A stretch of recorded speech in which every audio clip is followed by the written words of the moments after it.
सर्वात पहिल्यांदा नुकतीच आपली राष्ट्रीय कार्यकारिणी घोषित झाली आणि त्यामध्ये आपले विनोदजी तावडे, पंकजाताई, विजयाताई रहाटकर असे सगळे प्रमुख लोक आपल्या इकडनं राष्ट्रीय कार्यकारिणीवर गेले. त्याबद्दल त्यांचं सर्वांचं मी मनपूर्वक या ठिकाणी अभिनंदन करतो. जमाल सिद्दीकी देखील त्या ठिकाणी त्यांची नियुक्ती झाली. अशा सर्व लोकांचं अतिशय मनपूर्वक अभिनंदन करतो. आत्मनिर्भर भारत ही एक अत्यंत महत्त्वाची संकल्पना आपल्यासमोर आदरणीय मोदीजींनी मांडली. कोरोनाच्या संकट काळामध्ये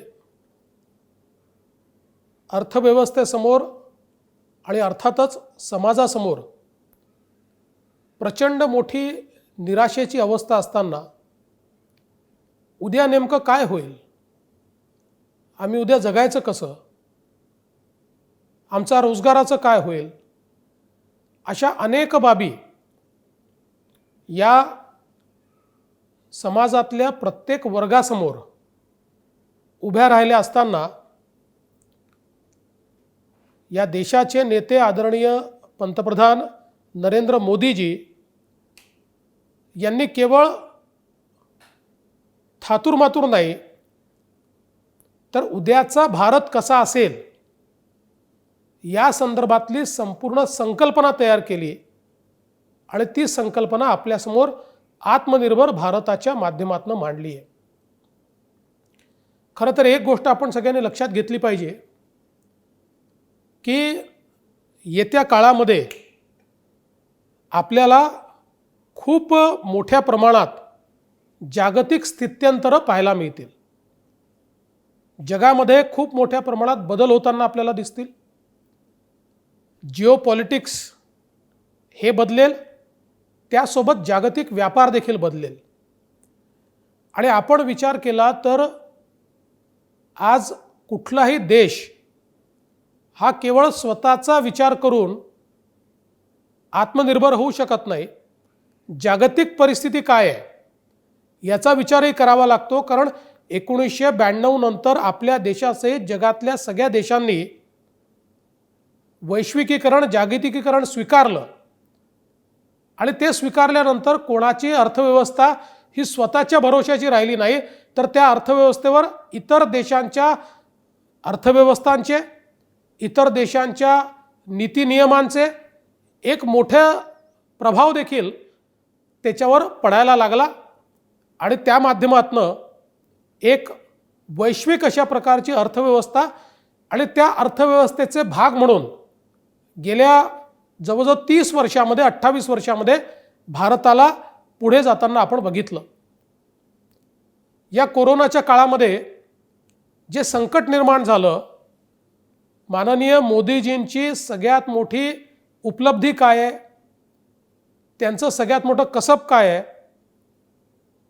तर ते आहे कुठल्याही संकटाला संधीमध्ये रूपांतरित करणं.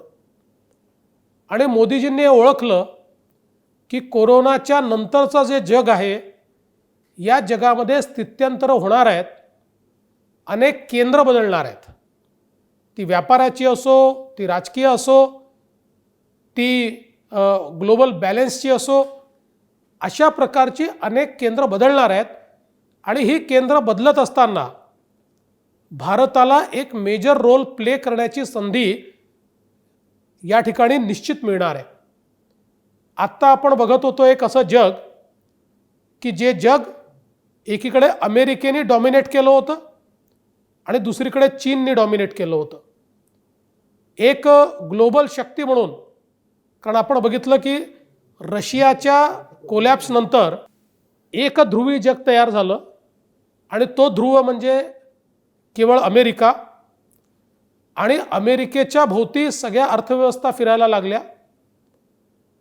आणि त्याचसोबत नंतरच्या काळामध्ये सुरुवातीला फॅक्टरी ऑफ अमेरिका अशा प्रकारे चीनने डेव्हलप होणं सुरू केलं की अमेरिकेने आपलं मॅन्युफॅक्चरिंग हे जवळजवळ चीनला एक्सपोर्ट केलं आणि अमेरिकेकरता चीनने मॅन्युफॅक्चरिंग सुरू केलं आणि बघता बघता चीन जगाच्या मॅन्युफॅक्चरिंग आउटपुटच्या 30% एकटा चीन करायला लागला आणि जगाची फॅक्टरी चीन बनला आणि एका आर्थिक महासत्तेकडे चीनची वाटचाल चालू झाली. त्यामुळे एकीकडे मिलिटरीचा विचार केला, सामरिक विचार केला आणि आर्थिक विचार केला तर एक ध्रुव झालं अमेरिका, आणि दुसरीकडे व्यापाराचा विचार केला तर त्यातलं दुसरं ध्रुव झाला चीन.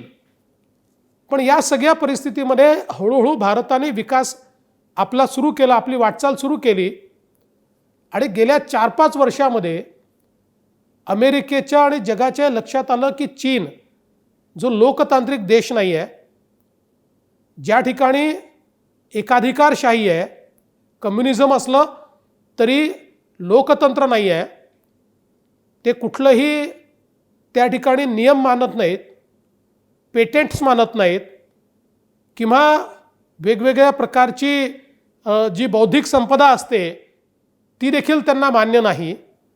अशा प्रकारचं एक चीनचं वर्चस्व हे तयार होत आहे आणि म्हणून साहजिक भारत आणि वेगवेगळे देश जे चीनच्या पासनं थोड्या प्रमाणात ज्यांना थ्रेट वाटत होती असे सगळे एकत्रित यायला लागले आणि जिओ पॉलिटिक्समध्ये देखील एक मोठा बदल, एक मोठा परिवर्तन दिसायला लागला आणि त्याचा अतिशय योग्य उपयोग हा माननीय मोदीजींनी केला.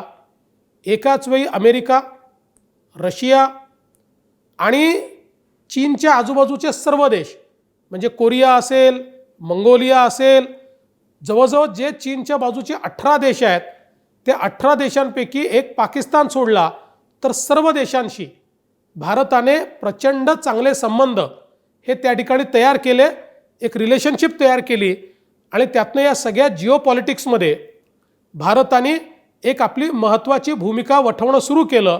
आपण ते बघितलंय की ज्या ज्यावेळी पाकिस्तान किंवा चीनने आपल्या विरुद्ध षडयंत्र केलं, पहिल्यांदा संपूर्ण जग हे आपल्या पाठीशी उभं राहिलं ते माननीय मोदीजींच्या दूरदर्शितेमुळे आणि त्यांनी तयार केलेल्या संबंधांमुळे.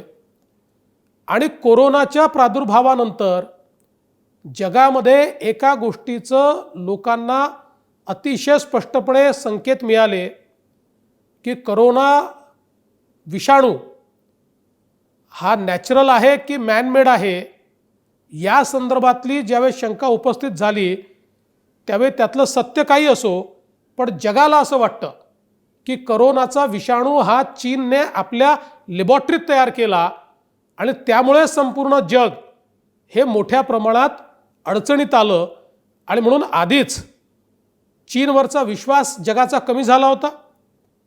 त्यातनं या कोरोनामुळे तो अजून कमी झाला आणि कोरोनाच्या पहिल्या प्रादुर्भावामध्ये ज्यावेळेस चीननी लॉकडाऊन केलं त्यावेळी विश्वाला हे लक्षात आलं, कारण जगातल्या सगळ्या देशांचे जे मॅन्युफॅक्चरिंग कंट्रीज आहेत त्यांच्याही ग्लोबल सप्लाय चेनमध्ये त्यांच्या फॅक्टरीज या चीनमध्येच होत्या आणि चीनमध्ये लॉकडाऊन झाल्याबरोबर जणू काही जागतिक व्यापार ठप्प झाला आणि मग जगाच्या लक्षात आलं की चीनवरची निर्भरता ही आपल्या कामाची नाही.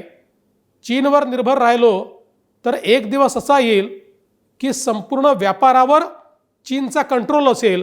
आता कोरोनामुळे लॉकडाऊन झाला, पण उद्या चीनने त्यांच्या नीतीमुळे जर लॉकडाऊन केला तर संपूर्ण ग्लोबल सप्लाय चेन ही त्या ठिकाणी अडचणीत येते आणि बाकी देशांचं सगळं मॅन्युफॅक्चरिंग असलं तरी त्यांनी चीनमध्ये जी सप्लाय चेन तयार केली आहे त्या चेनमधनं गोष्टी न आल्यामुळे त्यांचा संपूर्ण व्यापार ठप्प पडतो आणि म्हणून सगळ्या देशांनी अल्टरनेट तयार करायला सुरुवात केली, अल्टरनेट विचार करायला सुरुवात केला, ज्यामध्ये सगळ्यात पहिल्यांदा जापान, की जापानने सांगितलं चीनमधनं जे जापानी उद्योग बाहेर पडतील त्यांना आम्ही आर्थिक मदत करू.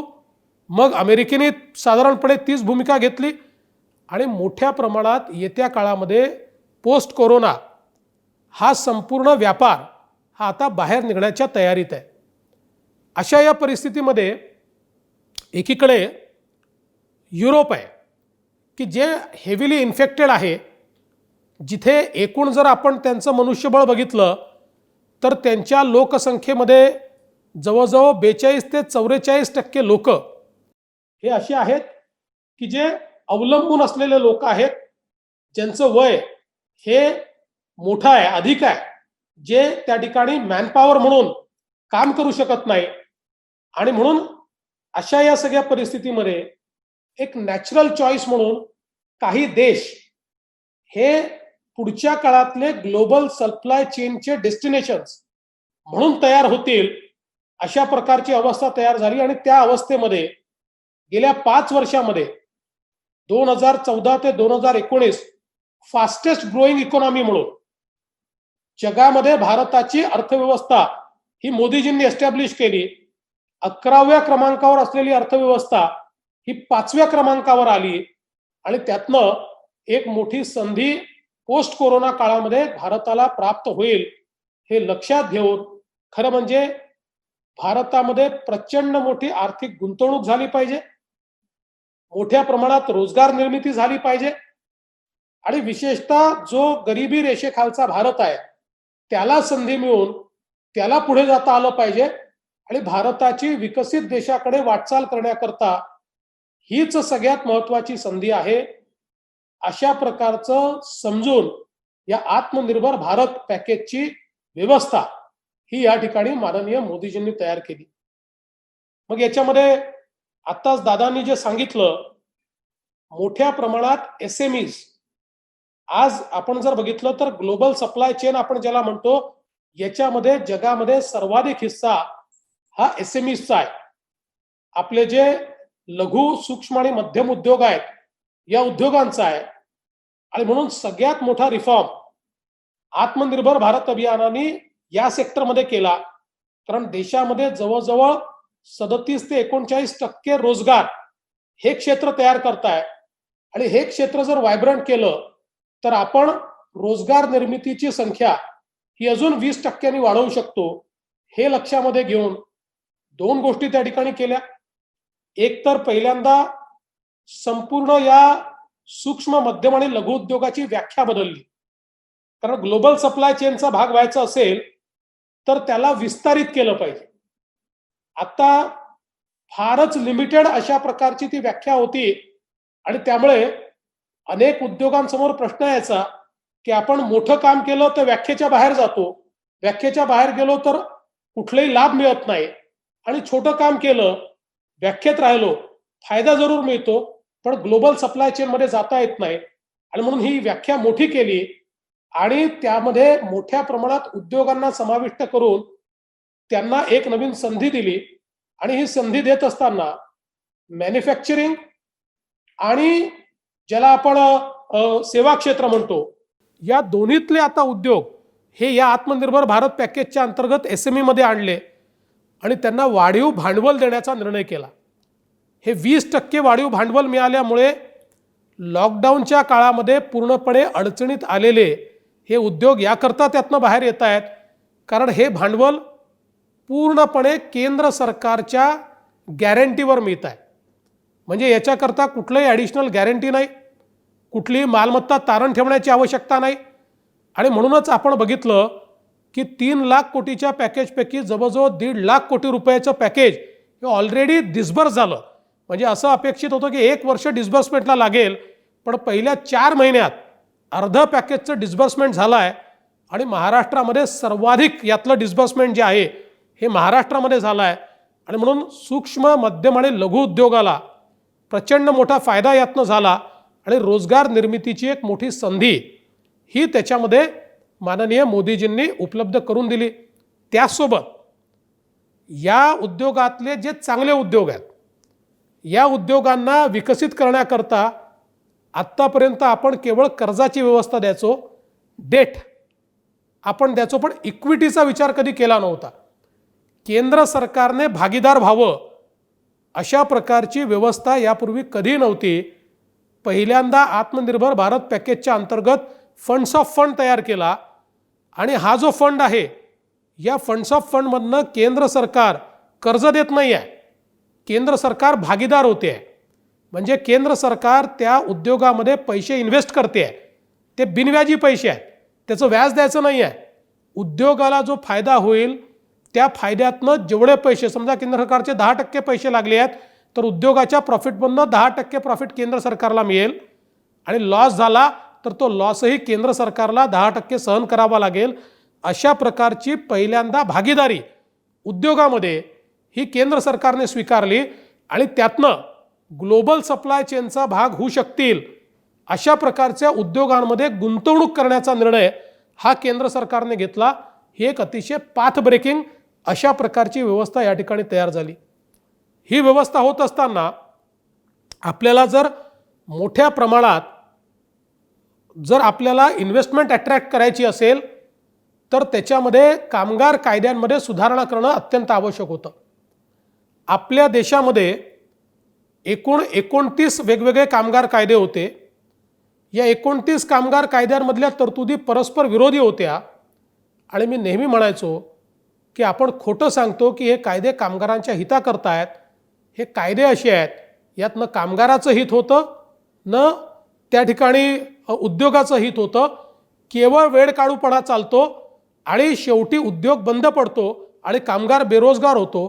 त्यामुळे कामगाराला संरक्षण देणारा आणि मोठ्या प्रमाणात रोजगार वाढवणारा, मला आठवतं एकदा अटलजींना विचारलं होतं की अटलजी हमारी कामगारों के संदर्भ में हमारी नीति कैसी होनी चाहिए. तर अटलजी म्हणाले होते कि कामगारों के संदर्भ में ऐसी नीति होनी चाहिए कि जिससे रोजगार बढ़े, जिससे रोजगार कम हो ऐसी नीति नहीं होनी चाहिए.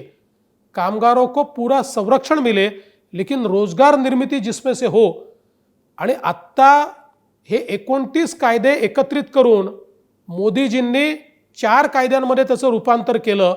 आत्ता जे कायदे पास झाले आणि या कायद्यातनं एक अत्यंत मोठी व्यवस्था आपण उभी केली. ही व्यवस्था काय आहे तर पहिल्यांदा तर हे जे सांगितलं जात आहे की संघटित क्षेत्रातले किंवा परमनंट जे कामगार आहेत त्यांना कमी करून जे काही टेम्पररी कामगार आहेत हे घेण्याची मान्यता दिली. अतिशय चुकीचं आहे. या उलट जी काही टेम्पररी कामगारांची व्यवस्था होती त्या टेम्पररी कामगारांना परमनंट कामगारांसारखं संरक्षण कसं मिळेल याची व्यवस्था आता या कायद्याने केली. आणि म्हणून या कायद्यामध्ये जे काही कॉन्ट्रॅक्ट लेबर आहेत या कॉन्ट्रॅक्ट लेबरला आता नियमित पगार मिळेल, त्याला नियमित सुट्टी मिळेल, त्याला ग्रॅच्युटी मिळेल, त्याला पेन्शन मिळेल. आणि एवढंच नाही तर प्रत्येक आत्तापर्यंत केवळ परमनंट कामगाराचं EPFOचं अकाउंट असायचं. आता तो परमनंट असो की कॉन्ट्रॅक्च्युअल असो प्रत्येकाचं EPFOचं अकाउंट उघडलं जाईल. EPFOचं अकाउंट झाल्यामुळे तो संघटित क्षेत्रात येईल.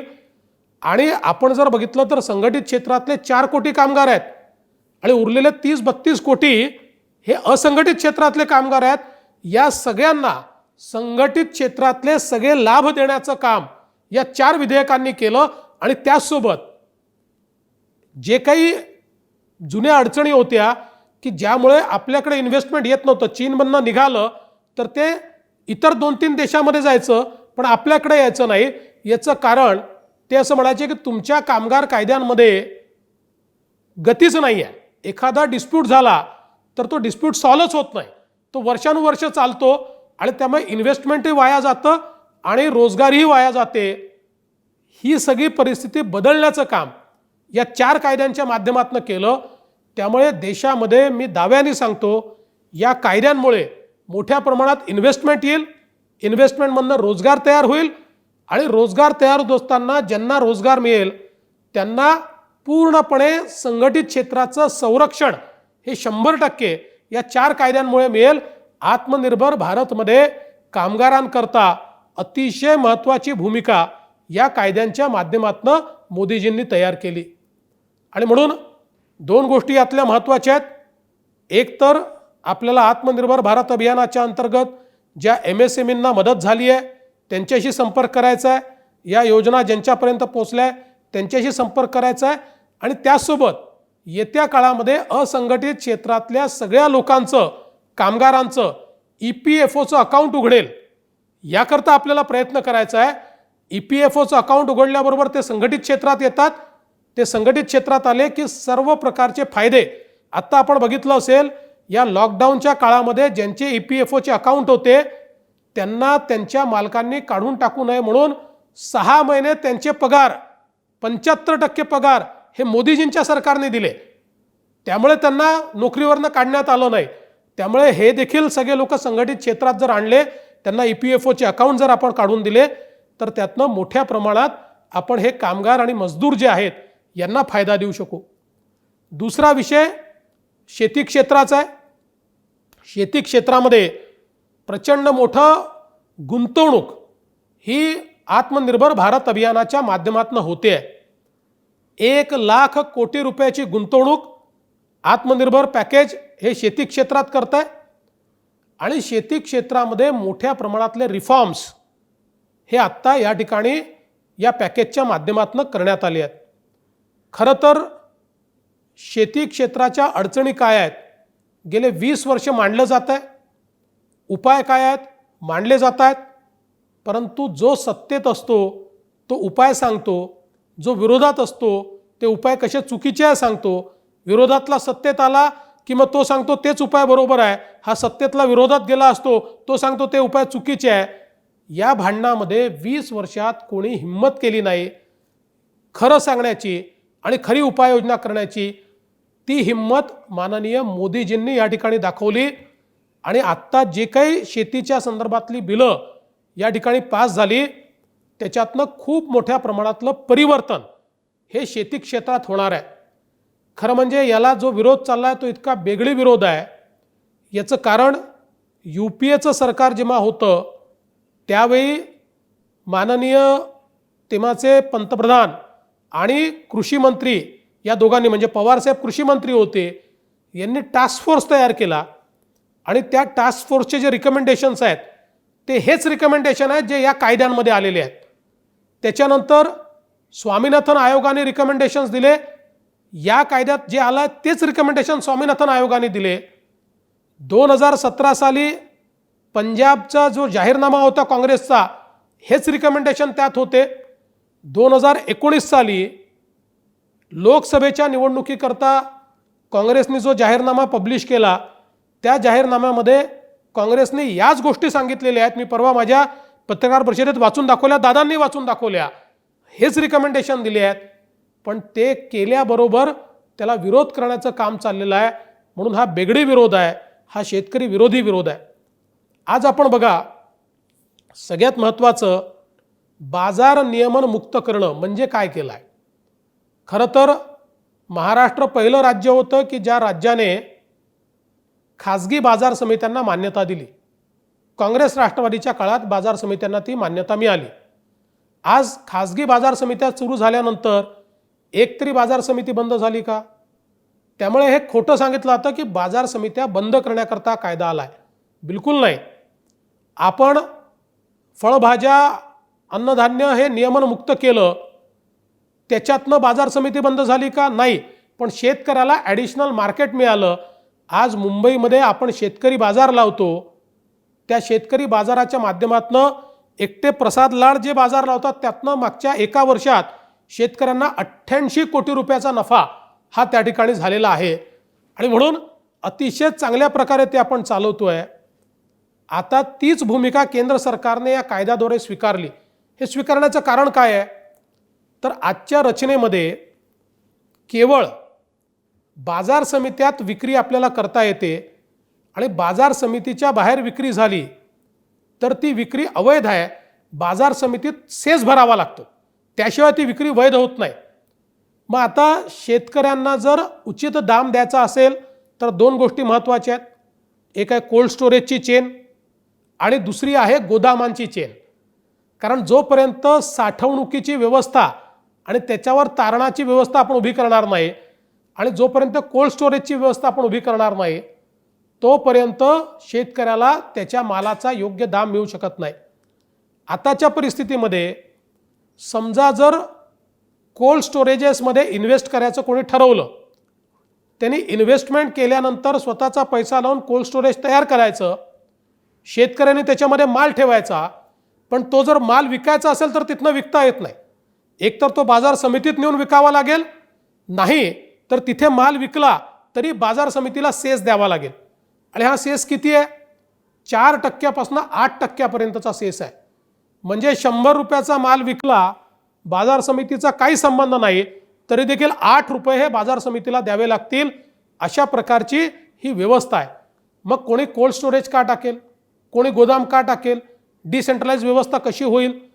आणि म्हणून आत्ता एवढीच व्यवस्था केली आहे की एखाद्याने कोल्ड स्टोरेज टाकलं असेल तर त्याला तिथनं विकता येईल. त्याला कुठल्याही प्रकारची बाजार समितीच्या परमिशनची आवश्यकता नाही आहे. जर गावामध्ये कॉपरेटिव्ह गोदाम टाकलं आणि त्या गोदामामध्ये शेतकऱ्याचा माल ठेवला, माल तारण योजना सुरू केली, तर त्या गोदामातनं माल विकता येईल. ते काही बाजार समितीत नेण्याची आवश्यकता पडणार नाही किंवा बाजार समितीला सेस देण्याची आवश्यकता पडणार नाही. आपण असं म्हणतो आमच्याकडे 40% माल, शेतमाल, आपले जर आर्थिक पाहणीचा अहवाल बघितला तर 40% शेतमाल हा खराब होतो, त्याचा नाश होतो. त्यामुळे त्या 40%चे पैसे शेतकऱ्याला मिळत नाही. का मिळत नाही? आपल्याकडे फार्म गेट इन्फ्रास्ट्रक्चर नाही. फार्म गेट इन्फ्रास्ट्रक्चर म्हणजे ज्याला आपण सप्लाय चेन म्हणतो, ज्याच्यामध्ये गोडाऊन्स आले, कोल्ड स्टोरेजेस आले, पोस्ट हार्वेस्ट टेक्नॉलॉजीज आल्या.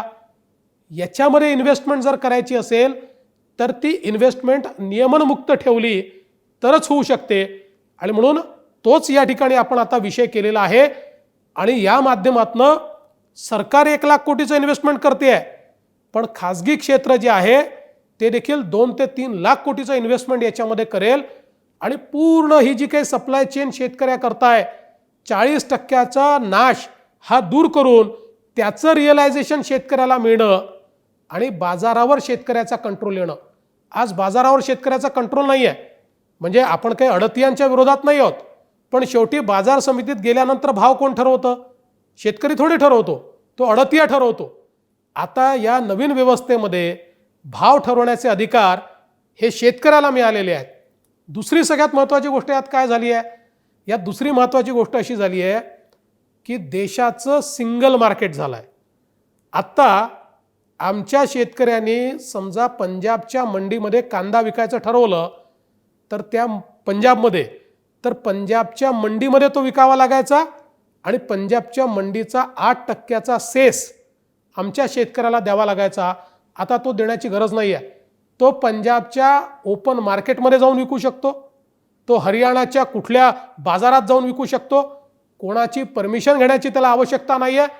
त्याला जो रेट वाटेल त्या रेटमध्ये तो विकू शकतो. कारण शेवटी आपल्याला माहिती आहे बाजार समितीमध्ये बाहेरचा माल आल्यानंतर देखील तिथले अडतिया मिळून जो रेट तय करणार त्या रेटवर सगळ्यांना माल विकावा लागेल. बोली बोलली जाते, पण आपल्याला माहिती आहे की ती बोली एक लिमिटेड अशा प्रकारची बोली बोलली जाते. आता ती अवस्था नाही आहे. आता त्याला जो रेट वाटेल त्या रेटमध्ये पाहिजे त्या राज्यामध्ये किंवा ज्या राज्यामध्ये त्याला जास्तीत जास्त रेट आहे कोणाचीही परवानगी न घेता त्या राज्यामध्ये तो माल ते विकू शकतील.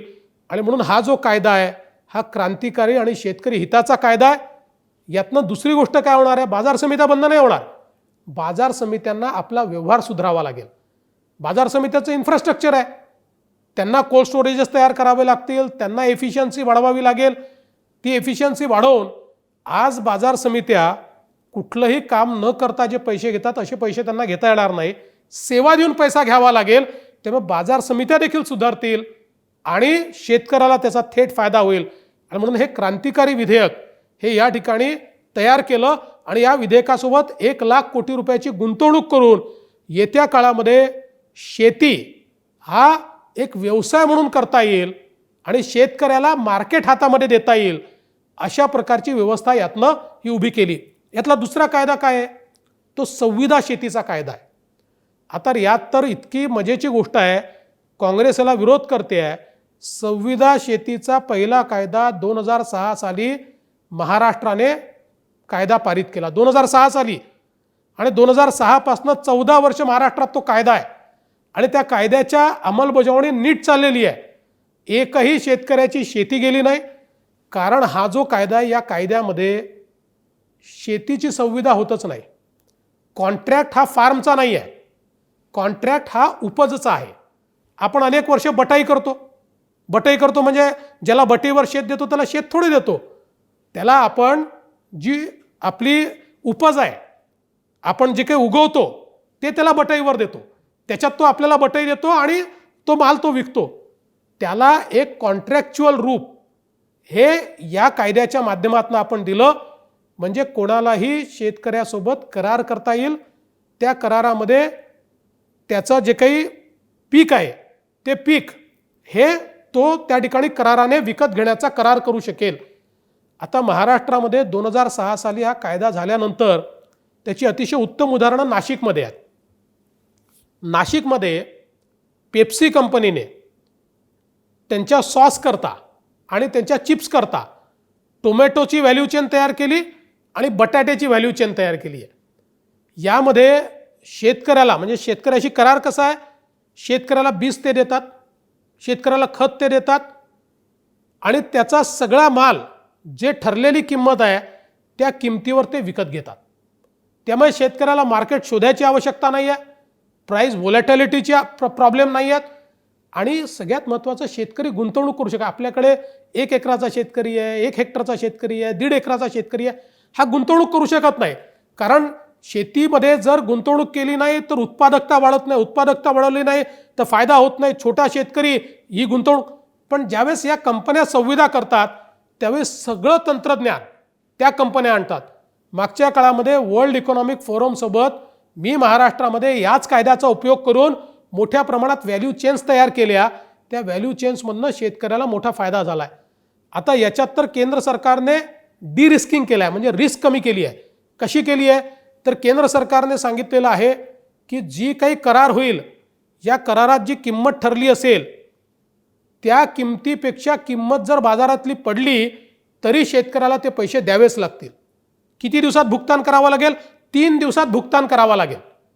आणि जर किंमत एका विविक्षित प्रॉफिटपेक्षा वाढली, म्हणजे समजा 10% असेल, 15% असेल संविदेत, त्यापेक्षा वाढली तर अधिकचा जो काही प्रॉफिट होईल त्याचं शेअरिंग शेतकऱ्याशी करावं लागेल. त्यामुळे शेतकऱ्यांकरता एक अतिशय महत्त्वाचा हा बदल आहे की ज्याच्या माध्यमातून आज जे प्रायव्हेट सेक्टर आहे हे प्रायव्हेट सेक्टर गुंतवणूक करेल, शेतकऱ्यांची करार करेल आणि या करारामध्ये कधी शेतकऱ्याची शेती ते घेऊ शकणार नाही, कधीच नाही. त्याच्यात एक्सप्रेस तरतूद आहे की या करारात शेतीचा करार नाही, हा पिकाचा करार आहे. त्यामुळे शेतकऱ्याला मोठ्या प्रमाणात याचा फायदा हा येत्या काळात होणार आहे. मग खोटं काय सांगायचं की याच्यामुळे सरकार हे मिनिमम सपोर्ट प्राईस बंद करणार आहे? बिलकुल नाही. उलट परवा मिनिमम सपोर्ट प्राईस वाढवली आणि मिनिमम सपोर्ट प्राईस जी आहे ती सगळ्या पिकांना नाही आहे. टमाटरला मिनिमम सपोर्ट प्राईस आहे का? भाज्यांना मिनिमम सपोर्ट प्राईस आहे का? काही विविक्षित गोष्टींना मिनिमम सपोर्ट प्राईस आहे, बाकीच्यांना नाही आहे. पण या कायद्यामुळे ज्यांना मिनिमम सपोर्ट प्राईस नाही तेही कराराच्या द्वारे मिनिमम सपोर्ट प्राईस एन्श्युअर करू शकतात आणि म्हणून याचा फायदा आहे. दुसरं असं आहे की मिनिमम सपोर्ट प्राईसच्या संदर्भात पंतप्रधानांनी क्लिअर केलं की हमीभाव हा राहणारच आहे, तो कालही होता, आजही आणि उद्याही राहणार आहे.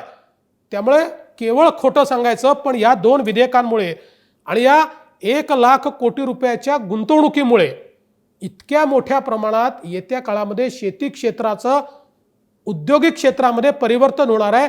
शेती आधारित उद्योगांना त्या ठिकाणी फायदा होणार आहे आणि त्यातनं खऱ्या अर्थानं शेतकऱ्याची जी काही उत्पन्न आहे ते दुप्पट होण्याकरता मदत होणार आहे.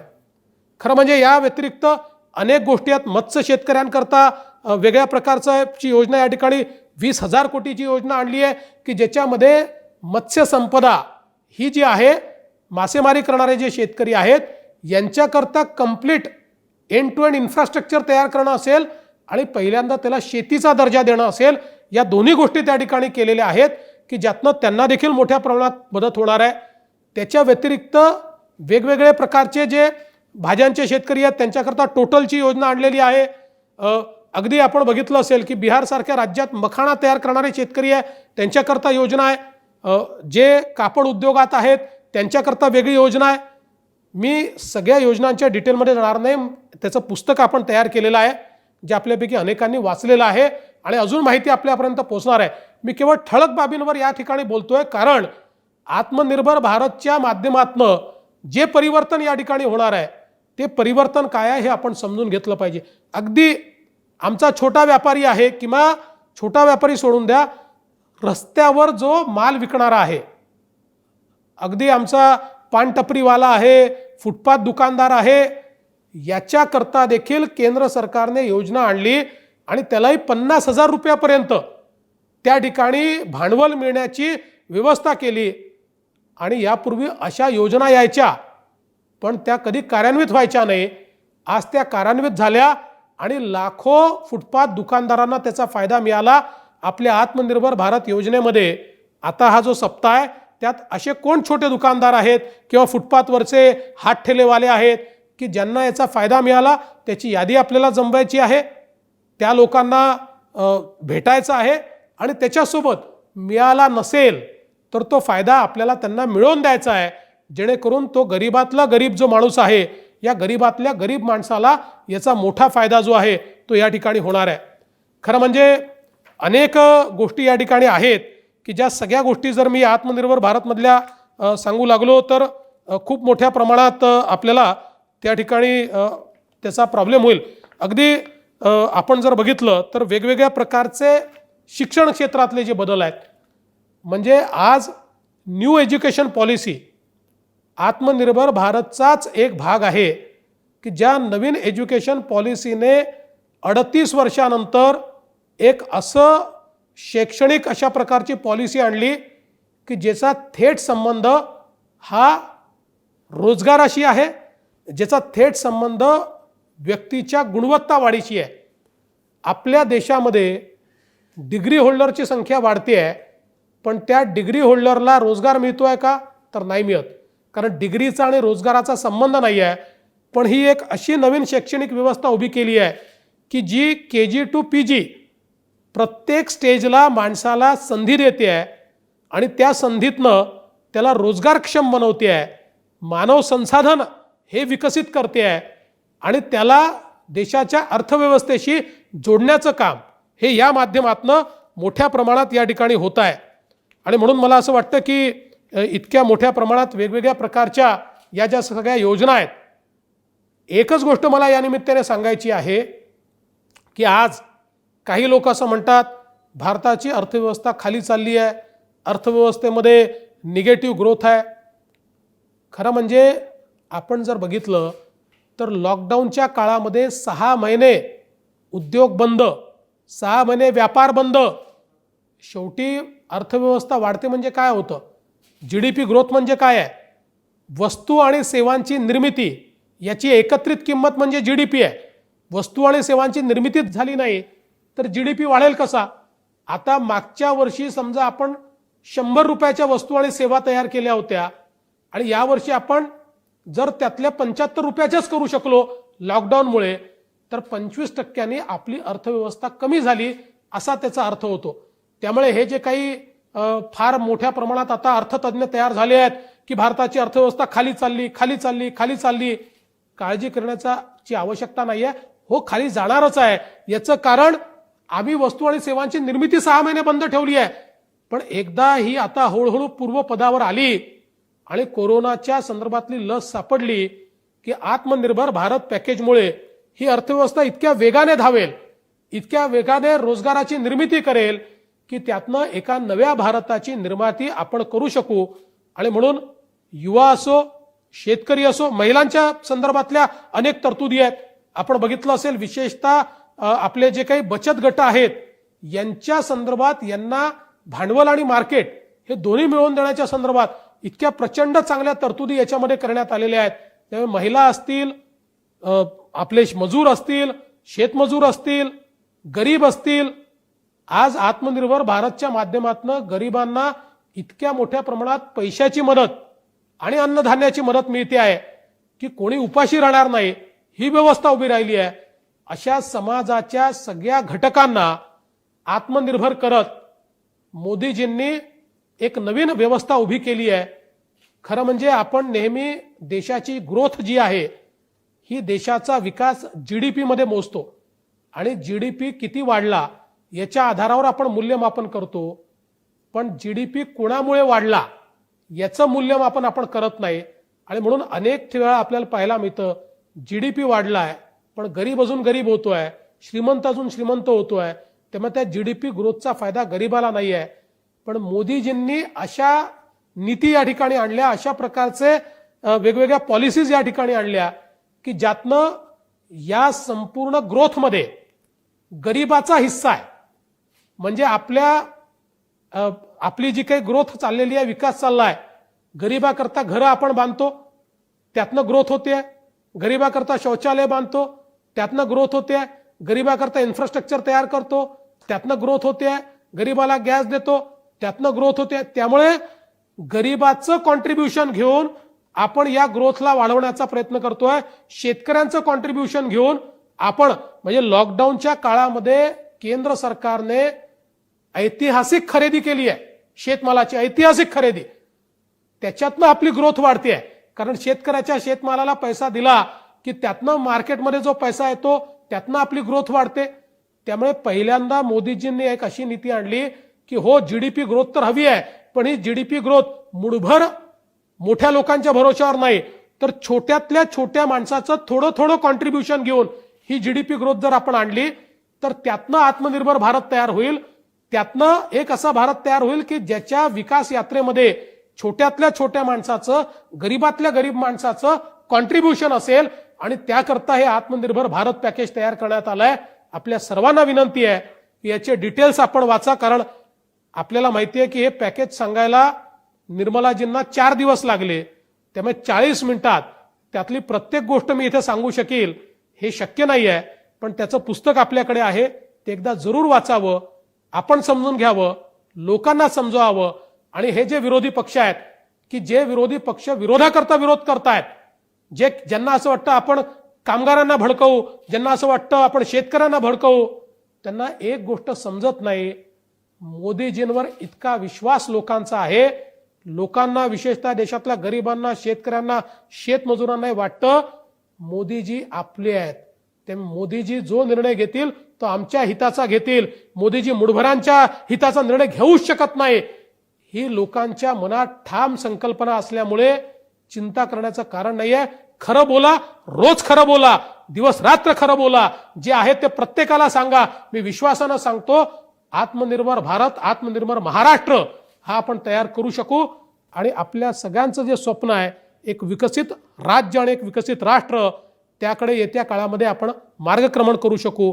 त्याकरता आत्मनिर्भर भारताचे सैनिक म्हणून येत्या काळात आपण सगळे लोक काम करू ही अपेक्षा व्यक्त करतो. आणि माझं लांबलेलं भाषण हे या ठिकाणी थांबवतो. धन्यवाद. जय हिंद, जय महाराष्ट्र.